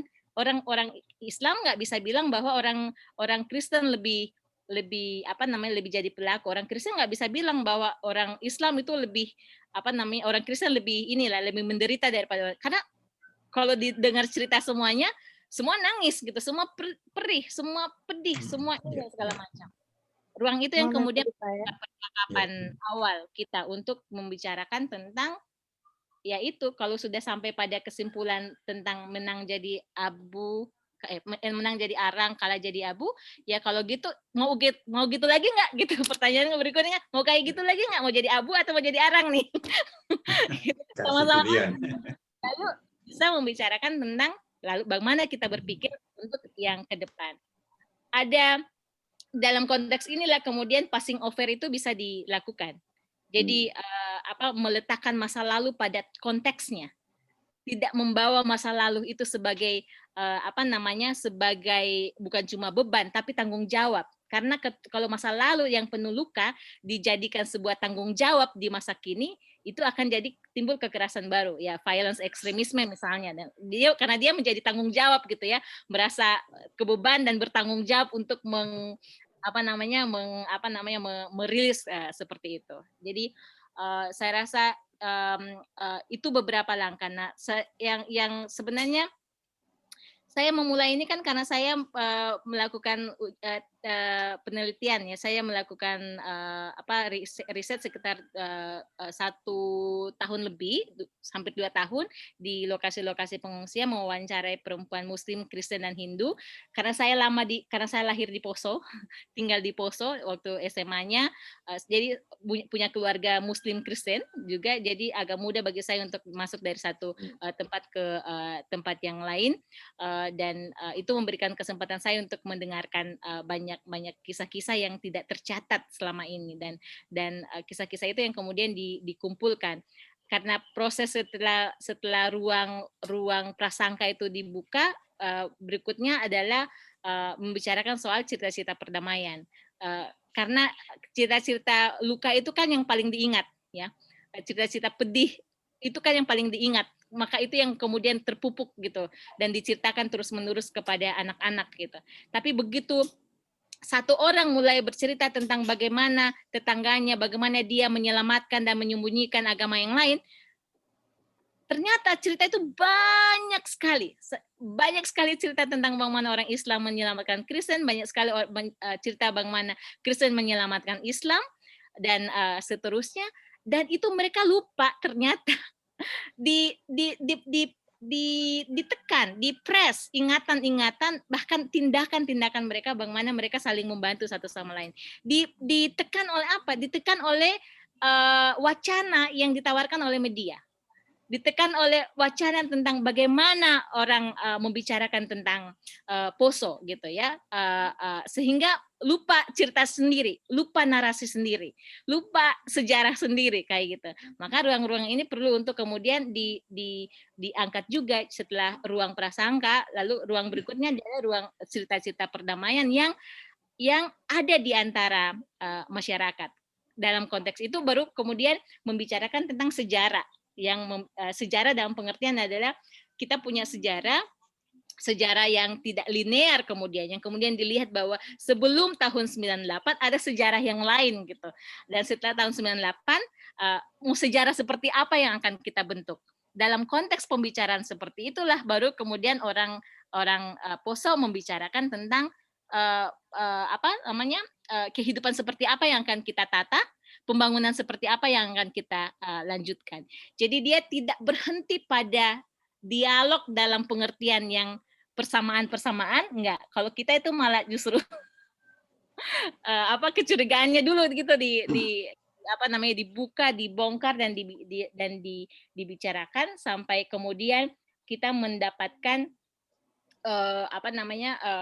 proses bersama gitu untuk bicara tentang ya cerita perdamaian, lalu bicara tentang sejarah dan memikirkan yang kata kunci terakhir kalau di sekolah perempuan adalah imajinasi tentang masa depan, imajinasi tentang sejarah dan imajinasi tentang generasi yang sedang dibangun ke depan itu seperti apa. Oke, terima kasih Mbak Lian. Ya. Mas Prof, saya mau nanya, boleh ya, Mbak Lian? Kenapa nggak boleh? Kenapa nggak boleh? Ya, luar biasa sekali sharingnya Mbak Lian ya. Ini sangat menginspirasi dan saya lihat salah satu metode yang digunakan oleh masyarakat di Poso itu seperti healing terapi ya, di mana mereka mengekspresikan emosi mereka gitu kan, kesedihan mereka, mengeluarkan semua penderitaan mereka gitu. Itu justru malah membuat dua kelompok ini gitu saling bercermin bahwa oh ternyata kalau ada keluarga orang Kristen yang dibunuh itu mereka sama sedihnya ya dengan kita gitu kan. Jadi jadi saya lihat seperti seakan-akan menimbulkan rasa humanity ya, rasa kemanusiaan, membangkitkan rasa kemanusiaan setiap orang gitu. Jadi itu luar biasa sekali dan saya pikir bagus ya kita bisa mungkin terapkan juga gitu ya. Sehingga masyarakat ini saling menyadari bahwa bukan hanya pihak mereka saja yang menderita gitu, tapi pihak lain pun sama gitu. Karena pada kenyataannya manusia itu bagaimanapun adalah sama-sama manusia, mau Kristen, mau Islam, mau Hindu, mau Buddha, kita semua sama, saudara ya, sama-sama darahnya merah, terdiri dari flesh and blood gitu ya. Jadi itu yang harus dibangkitkan gitu di masyarakat kita dan bagus sekali juga tadi edukasinya. Nah, cuman ada sedikit pertanyaan, Mbak Lian. Bagaimana kondisi masyarakat Poso ini sejarahnya zaman dulu gitu ya? Apakah mereka pada saat terjadi peperangan antar agama ini tidak ada pemikiran bahwa mereka sebenarnya dulu berasal dari nenek moyang yang sama gitu kan, leluhur suku Poso, warga Poso gitu kan, atau ada sejarah yang kira-kira harusnya bisa membuat mereka merasa bahwa mereka adalah masih satu keturunan atau satu darah seperti itu. Nah, sejarah-sejarah misalnya saya dulu pernah tinggal di Ambon ya, tapi pada saat saya tinggal sebelum tahun 80 itu kami nggak ada masalah antar Kristen dengan Islam gitu. Saya lebaran dikunjungin yang Kristen dan kami pun mengunjungi pada saat Natal dan kita juga sibuk saling bantu ya pada Natalan seperti itu. Nah, bagaimana dengan Poso sebelum kerusuhan terjadi di sana gitu? Sejarahnya ini bagaimana? Apakah sebelumnya kan pasti adem-adem aja gitu. Tapi kenapa kok bisa mereka mudah sekali melupakan bahwa mereka berasal dari satu keturunan lah ibaratnya ya, satu suku gitu, satu daerah yang sama gitu kan, sama-sama orang Sulawesi misalnya kayak gitu. Bagaimana Mbak Rian? Terima kasih. Ya Mbak Lian silakan. Nanti habis ini Robi Boka sama siapa itu satunya atas nama Farmer Spirit bisa langsung saja itu ya, daripada di chat ya, langsung aja nanti ngobrol lebih tanya lebih gampang gitu. Habis ini silakan Mbak Lian. Ya, menjawab pertanyaan Mbak Elisa, saya mau balik ke tahun 1829, tahun-tahun 1800-an. Tahun 1800-an itu ada sebenarnya kalau bicara tentang toleransi dan bicara tentang dialog interfaith itu orang Poso mungkin yang pertama kali bikin mungkin ya. Karena sebenarnya tahun-tahun 1800-an itu misionaris Kristen yang seorang etnografi juga itu Ase Kruit yang pertama kali menyebarkan agama Kristen di Kabupaten Poso itu bertemu dengan saudagar Muslim namanya Baso Ali. Nah, Baso Ali ini ketika bertemu dengan Kruit yang seorang misionaris Kristen, dia tidak kemudian seperti yang kita dengar-dengar cerita sekarang kalau ada kristenisasi kan atau kristenisasi gitu pasti cuma dihalangi, dibenci orangnya. Yang terjadi justru sebaliknya. Jadi Baso Ali menampung misionaris Kristen ini di rumahnya, mengajak ngobrol. Lalu ketika tahu bahwa dia mau dia mau menginjili atau menyampaikan ajaran Kristen, yang terjadi adalah Baso Ali, oh iya saya tahu tempatnya di mana yang belum beragama. Nanti saya tunjukkan. Iya, pernah dengar itu namanya Baso Ali. Jadi ya mereka membawa ke membawa bukan cuma nginap tapi kemudian membawain. Nah, cerita ini ada, sejarah ini ada dan saya rasa itu juga yang kemudian mengalir pada banyak darah di Poso gitu ya. Muslim Kristen seperti yang saya ceritakan tadi, bagi keluarga saya yang muslim juga banyak. Kalau misalnya kalau misalnya pasca, jadi ada banyak sekali sih karena saya tinggal di Poso ya. Jadi saya itu tahun 2000 sebelum jawab ke situ. Jadi kami itu kalau misalnya pawai Paskah, kalau pawai Idul Fitri, kalau takbiran itu yang paling heboh itu adalah orang-orang yang justru berbeda agama gitu. Karena mau ikutan pawai kayak gitu ya bersama-sama. Yeah. Kalau ditanya soal apakah kemudian itu tidak diingat, saya akan mengingatkan ulang catatan kami bahwa konflik Poso itu bukan soal agama pertama-tama, tapi bagaimana agama dimanipulasi oleh politisi untuk kemudian melakukan penyerangan terhadap agama-agama yang lain karena asumsinya begini. Jadi ada banyak teori ya. Ini kayaknya 1 jam khusus kalau saya bicara tentang kenapa konflik Poso terjadi. Tapi kira-kira kalau saya singkatnya itu kayak gini. Saat tahun 98 itu ada pertarungan politik lokal antara beberapa calon-calon bupati. Lalu kemudian pertarungan politik ini bukan cuma soal bupati, tetapi soal sekda. Di Poso itu secara yang tidak tertulis itu adalah kalau bupatinya Islam, maka sekdanya harus Kristen. Atau kalau misalnya bupatinya Kristen, maka sekdanya adalah Muslim. Itu pembagian kekuasaan yang dianggap adil. Pada saat yang bersamaan ada kasus korupsi.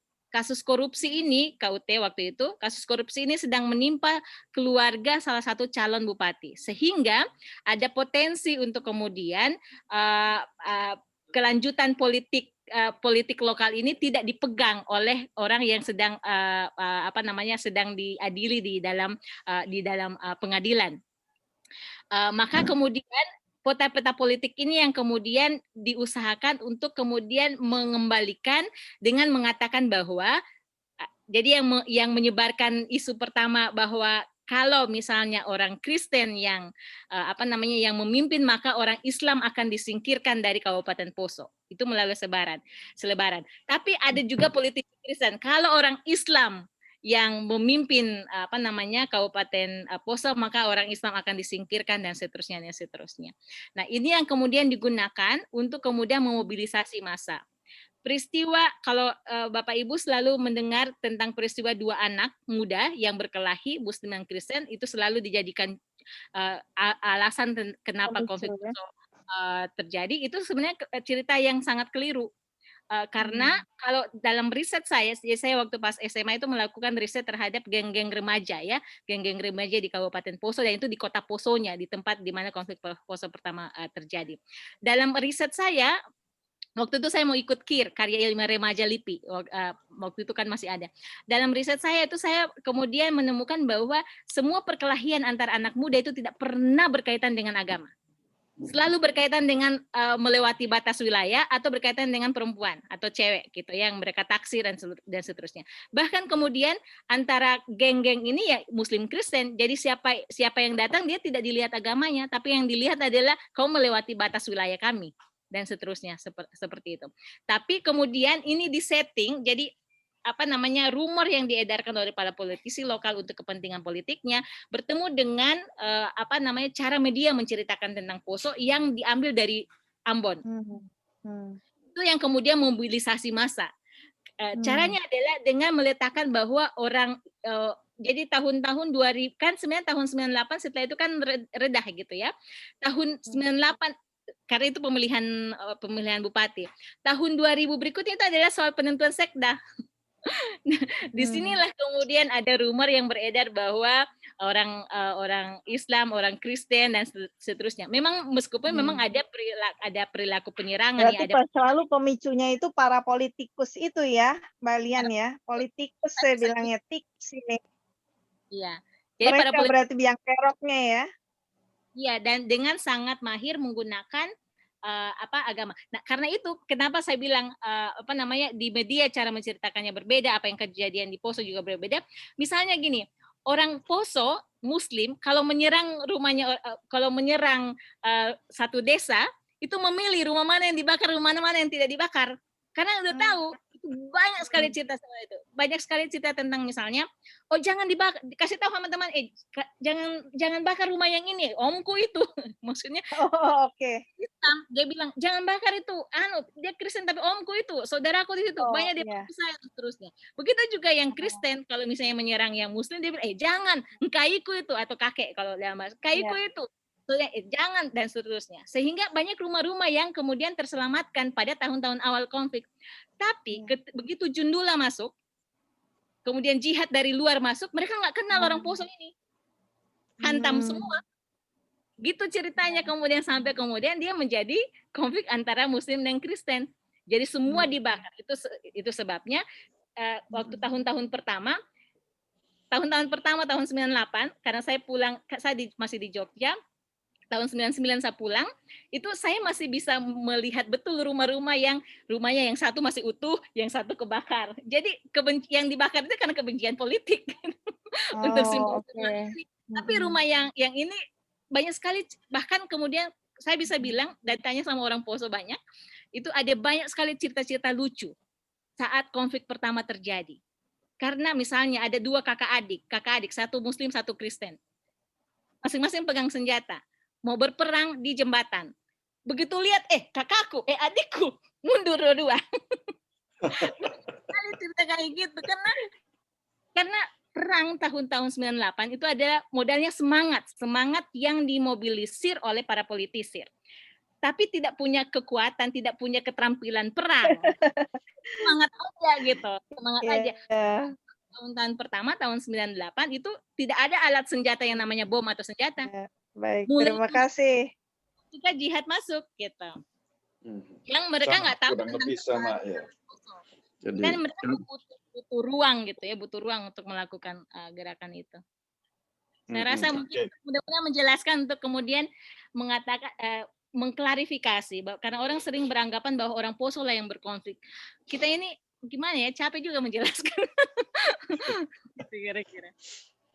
Oke Mbak, terima kasih. Nanti kemudian siapa tadi saya menyebut atas nama Farmer Spirit ya, dan kemudian satunya lagi ini siapa tadi ya, Robi Boka ya, atas nama Robi Boka.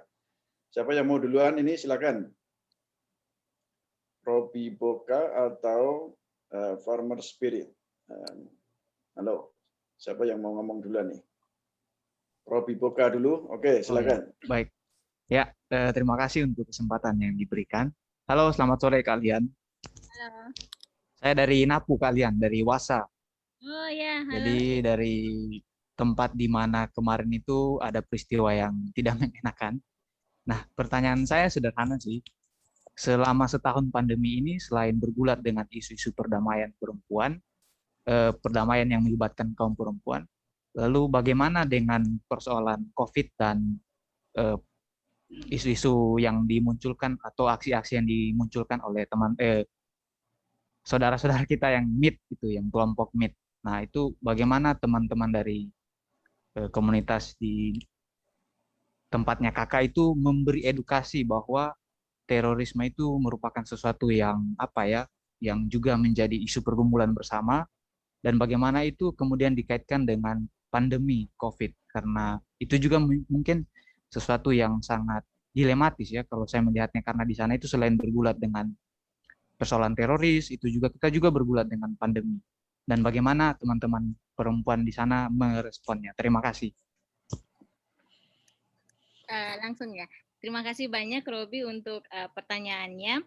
Saya saya mau men-share soal saya mau men-share data korban Mujahidin Indonesia Timur sejak Santoso membayat diri ke ISIS. Kalau lihat dari datanya, ya ini adalah data dari tahun 2012. Kalau pertama lihat polanya, pola peristiwanya. Pada tahun-tahun sampai tahun 2014 Juni itu polanya itu adalah penembakan. Lalu kemudian tahun-tahun sampai kemudian ini saya belum masukkan yang terakhir yang Kalimago gitu ya. Itu kemudian polanya adalah pemenggalan gitu. Tapi kalau dilihat dari agama dan sukunya itu bisa sangat tergambar sekali. Pamona Kristen, Bugis Islam, Lore Kristen, Bali Hindu, Toraja Kristen, bisa lihat sendiri bahwa data kalau dilihat dari data suku dan agama itu sangat variasi. Tidak ada orang Kristen saja yang kemudian menjadi korban gitu ya. Yang seragam. Pertanyaannya kemudian apa yang seragam yang sama gitu dari para korban dari Mujahidin Indonesia Timur. Yang sama adalah mereka semua petani. Mereka semua petani yang berada di wilayah hutan-hutan di Poso Pesisir sampai ke Parigi dan seterusnya ya. Ini bisa dilihat daftarnya yang lainnya. Nah, apa hubungannya dengan COVID? Dalam soal COVID, saya ingat sekali saat COVID kemudian bulan Maret dipastikan sebagai bencana nasional, para petani di daerah Poso Pesisir sudah kembali berkebun. Kembali ke kebun karena ya itu satu bisa jaga jarak, yang kedua bisa ekonomi bisa terpenuhi, tidak perlu tidak perlu melanggar protokol dan juga tetap bisa makan dan seterusnya seperti itu. Tetapi yang ditemui oleh para petani itu adalah ya pembunuhan ini apa yang kemudian terjadi gitu ya, ada pembunuhan di mana-mana dan kemudian para petani menjadi bagian dari sasaran tembaknya gitu. Sehingga kalau kita itu sekarang yang sedang kita akan lakukan kalau di Kalimago kita sedang mau melakukan psikososial ya, pendampingan psikososial dengan masyarakat karena ya sekarang orang-orang di Kalimago itu sangat takut gitu ya, banyak juga di Poso Pesisir. Sebenarnya bukan cuma di daerah yang terakhir di daerah Napu, Poso Pesisir dan Napu Lore, semua daerah Lore dan Poso Pesisir itu sekarang masyarakat udah takut berkebun sehingga kemudian beralih mata pencarian, dan dalam konteks COVID mereka tidak punya tunjangan ekonomi satu sama lain. Tapi kalau misalnya ke kebun itu juga mereka akan akan jadi sasaran penembakan atau pembunuhan oleh Mujahidin Indonesia Timur. Tapi yang kedua juga akan dicurigai membantu MIT kalau misalnya tidak memberikan bantuan kepada polisi. Nah, yang kita lakukan lebih banyak untuk menyebarluaskan informasi bahwa ini bukan soal sasaran agama gitu ya. Ini adalah pembunuhan keji terhadap para petani yang sebenarnya mau bekerja secara mandiri. Itu yang pertama. Yang kedua, saya rasa sekarang ini kami lagi mendorong evaluasi yang sangat serius terhadap operasi keamanan. Operasi keamanan itu dari tahun 2000. Jadi operasi keamanan itu kan dari tahun 2012 dari tahun 2000, tetapi kalau dalam konteks Mujahidin Indonesia Timur itu dari tahun 2012. Dari tahun 2012 itu sudah ada 1, 2, 3, 4, 5, 6, 7, 8, 9, 10, 11 sandi, 11 sandi operasi yang dilakukan, dan ya tidak berakhir gitu kira-kira. 11 sandi dan 11 sandi. Tapi kalau misalnya dari 2012 itu sudah ada 22 kali operasi. Ini tahun ke-22 sebenarnya tahun ini. Tapi itu belum berakhir sampai sekarang. Jadi kita sedang mendukung diadakannya evaluasi yang sangat serius, karena sudah bertahun-tahun, udah 22 tahun dari tahun 2012 kalau masa Santoso membayat diri itu, tapi sampai sekarang belum ada evaluasi yang serius terhadap operasi keamanan, dan masyarakat itu akan terus menjadi korbannya, saya rasa, terutama petani ya, karena mereka tidak bisa berkebun dan melakukan kegiatan-kegiatan lainnya. Itu mungkin. Terima kasih, Mbak. Ya, terima kasih, Mbak. Selanjutnya Farmer Spirit. Silakan. Ini namanya antik nih. Ini Farmer Spirit nih. Ini sama dengan di Poso ini. Farmer tadi nyebut banyak petani-petani nih, ada Farmer Spirit di sini. Halo, masih ada di situ? Oh, menghilang. Oke, kalau nggak ada, siapa teman-teman yang mau bertanya langsung sama Mbak Lian, saya persilakan ya. Oke, ya. Siapa yang mau bertanya? Silakan. Saya menambahi, Prof, boleh sedikit? Oh, boleh Pak, monggo Pak. Ya. Jadi satu hal yang menarik ya, sebenarnya apa yang sudah dimiliki oleh masyarakat itu, masyarakat lokal itu diusik oleh kepentingan-kepentingan politik, dan satu adanya Mujahidin Indonesia Timur itu adalah pihak luar begitu yang masuk dengan menggunakan ya agama sebagai alat untuk melakukan perpecahan begitu. Saya lalu berpikir ini ya, rasanya selama ya kita nggak bisa terus seperti ini begitu ya, di mana harus banyak orang yang seperti Mbak Lian ini bekerja keras di daerah-daerah. Nah, saya pikir rasanya pendidikan kita ini perlu diperbaiki, di mana istilahnya kita itu harus mendidik ya masyarakat dari generasi yang paling muda sampai perguruan tinggi itu adalah ya memahami cara berpikir orang, ya memahami cara berpikir orang begitu ya, khususnya tentang agama. Karena apa? Kita itu ya waktu saya mahasiswa di Bandung begitu, saya itu belajar agama itu boleh milih. Ya, waktu mahasiswa, agama apa yang kira-kira kamu ingin pelajari begitu. Sekarang kan tidak. Sehingga apa? Kita itu tahunya ya agama itu saja begitu kan. Nggak mau tahu cara berpikir ya orang lain. Ini yang mungkin rasanya perlu sekali di bawah kita itu ya dari SD pelajaran agama itu ya sudah mulai memperbandingkan satu terhadap yang lain begitu ya. Saya kira itu penting dan sangat strategis karena kita nggak bisa terus-terusan begitu energi kita hanya untuk menyelesaikan masalah konflik yang sebenarnya seharusnya tidak ada konflik begitu kan, seharusnya begitu. Nah ini sebuah catatan juga mungkin ya yang harus kita pesankan pada pembuat kebijakan begitu tentang pendidikan. Saya kira itu Prof. Sumanto yang bisa saya sampaikan. Matur nuwun. Oke Pak, matur nuwun. Terima kasih sekali Pak.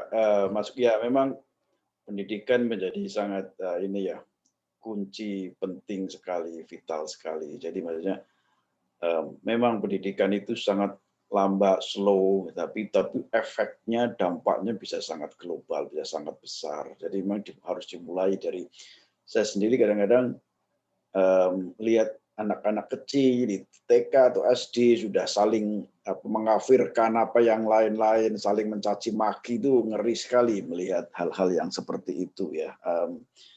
Padahal itu kalau dibiarkan terus-menerus kurikulumnya, mata pelajarannya, guru-gurunya tidak diberesin, apa semuanya itu cepat atau lambat nanti akan menjadi bom waktu yang akan membahayakan untuk masyarakat. Semuanya ya akan kena dampak dari itu, dari mulai yang kecil-kecil itu. Ya, betul. Jadi sangat mengkhawatirkan sekali, dan saya sendiri saya mau sharing di sini di Arab Saudi karena merasa pendidikan itu menjadi sangat penting sekali Pak Budi untuk sebagai medium untuk mentransformasi masyarakat, maka pendidikan pun dilakukan reformasi secara total sekali. Kurikulumnya, apanya semuanya direformasi secara total. Jadi misalnya kebencian Sunni Syiah misalnya itu dihilangkan dari kurikulum, dari buku-buku dihilangkan. Jadi guru-gurunya yang tidak membicarakan persoalan, yang tidak menanamkan pentingnya soal moderatisme juga di training ulang dan sebagainya. Karena merasa memang pendidikan sebagai lembaga yang sangat penting untuk mentransformasi anak didik itu supaya saling menghormati satu sama lain. Saya cek pelajaran-pelajaran agama anak saya yang sekarang sudah sampai itu sudah clean, itu sudah bersih. Ya, saya lihat udah bagus nih, teks-teksnya udah bagus nih. Kalau sebelumnya kan nuansa kebenciannya itu sangat tinggi sekali, Dan sekarang sudah bagus sekarang, Jadi itu memang sangat penting, anak-anak dari kecil diituin kan akan membekas dan nanti akan menjadi kemudian akan tumbuh menjadi orang-orang yang bersikap intoleran di kemudian hari. Saya nggak tahu, mudah-mudahan ini di Poso, Mbak Lian, mudah-mudahan di Poso juga, saya yakin juga sebetulnya tidak ada masyarakat sebetulnya yang ingin perang, itu kan nggak ada. Emang ada orang yang ingin mati, terbunuh sia-sia, ingin melakukan kekerasan, kan sebetulnya nggak ada. Siapapun itu, mau Hindu, mau Kristen, mau Muslim, mau ateis, mau siapapun, kan semuanya ingin hidup damai. Ingin peaceful sebetulnya kan, hidup aman, tentram, nyaman. Tidak ada kan yang ingin melakukan kekerasan siapapun mereka. Nah, kadang-kadang persoalan-persoalan tertentu memicu kelompok-kelompok tertentu untuk kemudian melakukan aksi-aksi kekerasan karena diiringi dengan keserakahan mungkin, diiringi dengan kompetisi kepolitikan mungkin atau apa, kemudian timbul kekerasan di mana-mana. Itu kan kalau saya dengar ceritanya Mbak Lian tadi di Poso kan sebetulnya kan kurang lebih juga sama terjadi di daerah-daerah lain. Di Jakarta kan juga begitu, zaman pilgub yang amburadul di Jakarta juga begitu. Politisinya geger jeder, main agama semua dipolitisir seenaknya sendiri untuk kepentingan kelompoknya sendiri. Itu kan sebetulnya kasusnya sama kan kurang lebih dengan apa yang terjadi di Poso yang Mbak Lian tadi ceritakan kan. Karena takut kalah, karena ingin kalah, kompetisi politik kalau kalah, kemudian apapun dilakukan termasuk menggunakan eksploitasi masalah keagamaan, apapun kan dipakai. Jadi kalau yang paling dianggap yang paling dianggap bermanfaat dan berhasil, dianggap dipandang berhasil menggunakan agama ya agama. Kalau yang dianggap berhasil yang lain, ideologi yang lain ya pakai ideologi yang lain kan begitu. Tapi semuanya sebetulnya kan intinya kan sebetulnya sama, bagaimana politik tertentu bisa menang, kelompok tertentu bisa menang. Itu kotor memang. Jadi hal yang sama kurang lebih terjadi di daerah-daerah lain juga seperti itu. Hanya tingkatannya yang berbeda-beda. Ada yang sangat ekstrim, ada yang tidak. Medan, Jakarta itu contoh yang paling buruk di dunia akhirat itu Medan sama Jakarta. Eksploitasi agama secara besar-besaran. Kasus-kasus lokal juga terjadi di berbagai macam daerah. Ada yang berhasil, ada yang enggak. Saya baca ada yang berhasil, ada yang enggak. Ada yang masyarakat yang enggak mau melakukan itu sehingga gagal. Ada yang berhasil, ada yang gagal di mana-mana. Tergantung masyarakat lokalnya seperti apa mereka dalam menerima isu-isu yang seperti itu. Jadi ini sudah lebih dari 1,5 jam. Sudah lebih dari 1,5 jam. Jadi kalau ada yang lain, mungkin yang terakhir ini siapa yang ada yang mau komen dan sebagainya.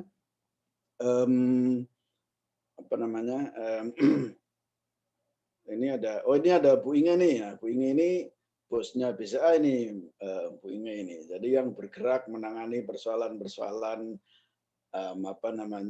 sekolah-sekolah berbagai macam kegiatan kebudayaan dan sebagainya. Silakan Bu Inge, ada yang mau ditanyakan dengan Mbak Lian? Iya, penasaran aja, Prof. Selamat sore. Mbak Lian mau tahu kalau di sana tuh sekolah untuk yang perempuan ini ada berapa ya? Ada berapa titik ya? Apa hanya yang Mbak Lian jalankan atau mungkin ada juga aktivis lain yang membuat sekolah-sekolah sejenis? Karena kalau dilihat bagus sekali ya, bermanfaat sekali untuk perdamaian di sana. Terima kasih Mbak Inge, Bu Inge. Kalau Mosintowo sendiri itu mengelola sekolah perempuan di 80 desa. Itu ada beberapa angkatan. Jadi kita kan sekolahnya itu 1 tahun dan tempatnya itu bukan satu gedung khusus, tapi tempatnya berpindah-pindah dari satu desa ke desa yang lain. Jadi ya sangat informal. Kurikulumnya ada 8 kurikulum. Lalu kemudian sekarang itu sudah angkatan keempat, angkatan ke 3,5. Jadi angkatan pertama itu tahun 2010, 2011, angkatan kedua 2013, 2014, angkatan ketiga 2015, 2016. Lalu kemudian sekarang itu ke sekolah pembaru desa itu sudah ada di 25 desa. Itu kira-kira. Tapi tahun 2018 sekolah perempuan itu diuji cobakan juga oleh Ibu Menteri, waktu itu Ibu Menteri yang dari Papua, itu dibuka juga di Waropen di Papua gitu. Itu yang khusus sekolah perempuan ya, Mbak Lian. Khusus untuk sekolah perempuan. Ya. Ada juga organisasi lain yang membangun sekolah perempuan juga meskipun berbeda metode. Itu bebas biaya semua ya, Mbak Lian? Iya, Bu Inge. Jadi kita bukan cuma bebas biaya, tapi kita membiayai kalau misalnya mereka berkunjung dari satu ke gereja atau ke masjid, atau kita ada juga polanya, kan kita metodenya itu termasuk salah satunya ada pekerjaan rumah gitu ya, ada PR kayak anak kuliahan gitu. Jadi kalau misalnya setelah membicarakan tentang kemajemukan, maka ada PR-nya adalah mereka mengidentifikasi kemajemukan di sekitar mereka, atau membicarakan tentang kemajemukan itu dengan keluarga mereka, lalu mendiskusikan ulang di rumah. Jadi dia gratis tentu saja, dan pasti lintas agama, dan dia harus perempuan akar rumput. Yang dimaksud perempuan akar rumput itu adalah memang ibu-ibu rumah tangga yang tidak pernah mendapatkan akses pendidikan selama ini. Jadi ada yang tidak lulus SD, ada yang lulusannya SMA, tidak hanya 1 orang yang kuliah saya rasa. Tapi sekarang dari kami total jumlah anggota sekolah perempuan sekitar 525-an, ada 200 lebih yang sudah jadi pemimpin di desa, ada yang jadi kepala desa, ada yang jadi ketua RT, ada yang jadi BPD, ada yang dikasih pemerintahan, ada yang juga sekarang sudah dulu mengajukan untuk jadi anggota DPRD, itu udah banyak gitu. Jadi udah berapa lulusannya, jumlah lulusannya? 125, Bu. 125 itu ya. Oke. Iya. Kalau misalnya kita punya Bapak Ibu bisa mengakses, kita punya film dokumenter itu dibuat oleh teman-teman dari teman filmmaker dari Amerika, judulnya The Peace Agency. Saya bagikan linknya untuk mungkin Bapak Ibu bisa mendengarkan cerita lengkapnya tentang sekolah perempuan atau perjalanan sekolah perempuan. Itu bisa di sini. Boleh. Menarik sekali itu, Mbak Lian. Makasih. Iya. Terima kasih, Prof. Ya, Mbak Inge, mudah-mudahan nanti ada ini, kemudian itu yang perempuan. Terus yang untuk anak-anak juga sama kan metodenya, Mbak Lian ya? Yang untuk anak-anak kita menggunakan buku. Jadi kita sebenarnya sekarang lagi jadi kalau anak-anak kan kalau dikasih sekolah itu agak kaku begitu. Jadi kita menggunakan buku untuk jadi jembatan. Buku itu bukan cuma akses wawasan, tapi dia jadi jembatan untuk anak-anak antar agama itu ngobrol dan bermain dengan buku. Jadi kami itu mengembangkan metode-metode, misalnya buku bercerita, mereka berkenalan melalui buku antara satu agama dengan agama yang lain. Karena saat pertama kali kami buka perpustakaan keliling, jadi kami punya perpustakaan keliling namanya Kotak Ajaib namanya, terus ada anak-anak tim ajaib gitu, tim Kotak Ajaib yang mengajak anak-anak dari lintas agama dengan menggunakan buku untuk datang membaca buku kayak gitu kira-kira. Menarik itu, menarik sekali. Ya. Nah, kemudian yang satunya lagi, yang untuk tokoh agama itu gimana itunya, Mbak? Operasinya gimana? Ya, kalau sekolah namanya dulu Sekolah Lintas Iman, tapi sekarang kami ubah menjadi Sekolah Keberagaman atas usulan tokoh-tokoh agama di sini. Dia metodenya ada dua. Yang kalau yang pertama itu Sekolah Keberagaman yang dia intrafaith gitu, maksudnya di antara mereka kelompok agama yang sama gitu, Kristen gitu, terus Islam. Lalu kemudian ada yang lintas agama gitu, antara Muslim dengan Kristen gitu. Tokoh-tokoh agama, tapi kami fokus pada tokoh-tokoh agama di kampung-kampung karena kami merasa bahwa yang paling didengar biasanya di kampung ya ustadz di kampung, pendeta di kampung, atau majelis diaken di kampung, seperti itu kira-kira yang lebih banyak mempengaruhi gitu. Kalau untuk pesertanya, yang saya ingin tanyakan lagi, pesertanya itu banyak dari korban atau dari pelaku juga, ada yang ikut gabung nggak? Mau yang dulu ikut aktor kekerasan apa anak-anaknya dan sebagainya itu. Kalau yang sekolah perempuan ada yang pelaku, yang keluarganya pelaku. Oh gitu ya. Yang banyak yang pelaku, tapi juga ada yang yang lebih banyak yang penyintas dan korban gitu ya.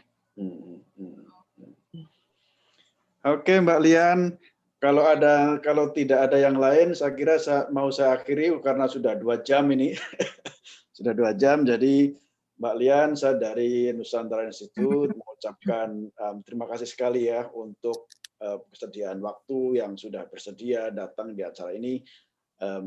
Akan saya follow up ini untuk saya tulis, untuk saya sebarluaskan supaya memiliki dampak yang lebih luas lagi di masyarakat, di teman-teman yang lain, supaya banyak menimbulkan inspirasi baru yang positif untuk menebarkan perdamaian di masyarakat. Mudah-mudahan saya sendiri ada waktu nanti untuk berkunjung ke Poso dan melihat langsung sekolah-sekolah seperti apa, mungkin akan menarik. Mungkin Bu Inge nanti kita bisa sama-sama Bu datang ke Poso Bu. Ya boleh. Lihat. Bisa berkunjung ke sana, lihat. Bisa menarik sekali ini, kalau bisa langsung ke situ, melihat langsung bagaimana proses-proses pendidikan berperdamaian yang terjadi, dan saya kira akan luar biasa sekali, lebih dalam lagi nanti kita akan bisa mengetahui seluk-beluk yang ada di Poso. Sekali lagi saya ucapkan terima kasih untuk luar biasa sharingnya, dan mudah-mudahan bisa memberi manfaat yang luar biasa banyak bagi teman-teman, bagi masyarakat yang terlibat di acara-acara perdamaian seperti ini ya. Semakin banyak menginspirasi, semakin banyak orang yang meneruskan jejak-jejak apa yang dilakukan oleh Mbak Lian ini di kemudian hari. Dan mungkin Bu Inge nanti suatu saat mungkin Mbak Lian perlu diundang ke acara BCA yang lebih besar lagi, Bu Inge. Nanti tahun depan bisa kita agendakan untuk suara sharing ya. Sharing bisa buat juga sharing ke mahasiswa gitu, Prof. Iya. Jadi itu sangat menginspirasi sekali. Sekali lagi saya ucapkan terima kasih juga Bapak-bapak sekalian yang datang. Saya ucapkan terima kasih Pak Budi, saya ucapkan terima kasih. Terima kasih. Bu Inge juga saya terima kasih sudah mau ini. Mbak Lian tentu saja terima kasih, dan saya ucapkan terima kasih semua, Mbak Lisa dan semuanya hadirin ya. Saya ucapkan terima kasih, sampai ketemu di acara Zoominar berikutnya ya. Saya rencananya mau tentang Papua, Zoominar berikutnya tentang hubungan Kristen Muslim di Papua yang banyak menimbulkan salah persepsi juga di kalangan masyarakat. Nanti seperti apa kita lihat saja. Sekali lagi terima kasih, dan mohon maaf kalau ada hal yang kurang berkenan dan saya kira saya tutup sampai di sini. Selamat sore. Assalamualaikum warahmatullahi wabarakatuh. Waalaikumsalam warahmatullahi wabarakatuh. Terima kasih Prof. Sumanto, Mbak Lian, Terima kasih semuanya, Mbak Lisa.